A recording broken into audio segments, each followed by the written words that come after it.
kita ini menjual besi ke Cina itu besar sekali. Ekspor kita ke Cina itu ada barangnya nggak ya? Ekspor kita ke Cina itu 7 miliar dolar besinya.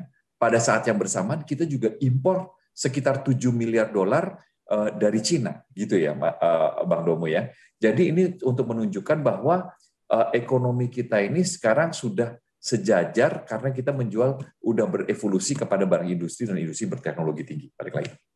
Jadi poin saya, dengan kita berevolusi lebih kepada industri di masa yang akan datang, nanti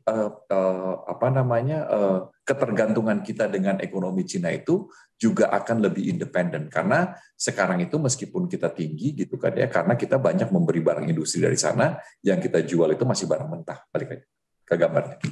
Nah, jadi itu Bang Domo yang saya ingin utarakan, bahwa dengan tingginya investasi, apalagi kalau kita lihat gitu ya, kalau kita melihat dua fungsi itu tadi itu adalah satu besi dan baja, kemudian otomotif dan spare parts itu semua asal muasalnya adalah investasi.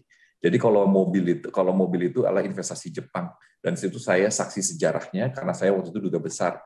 Waktu saya datang di Jepang tahun 2010 itu, investasi Jepang ke Indonesia itu 715 juta dolar. Waktu saya pulang dari Jepang, investasinya itu naik 700%, 4,7 miliar dolar, gitu kan ya. Kenapa? Karena Jepang itu datang berbondong-bondong untuk investasi di mobil. Jadi dalam 3 tahun waktu saya di sana itu, mungkin industri otomotif itu tumbuh dan mendapatkan investasi sekitar 8 miliar dolar. Jadi Mitsubishi double kapasitas, Nissan double kapasitas, Suzuki double kapasitas, Toyota double kapasitas. Daihatsu produksinya di Indonesia ini sekarang lebih besar daripada produksi di Jepang. Jadi Bang Domo, ini menyebabkan tiba-tiba tahun 2018 otomotif itu masuk 10 besar ekspor non-migas kita. Sempat jadi nomor 3, sekarang ini jadi nomor 6 karena ekspor kita turun dari 315.000 mobil menjadi 250.000 mobil tahun lalu. Nah, jadi saya ingin mengatakan bahwa dengan evolusi kita menjual barang industri dan industri berteknologi tinggi, ketergantungan kepada Cina itu makin lama akan makin sedikit. Dan kalau kita lihat Bang Domi, ini masalah investasi yang lebih dari 5 miliar dolar itu sangat matters kepada ekspor non-migas kita.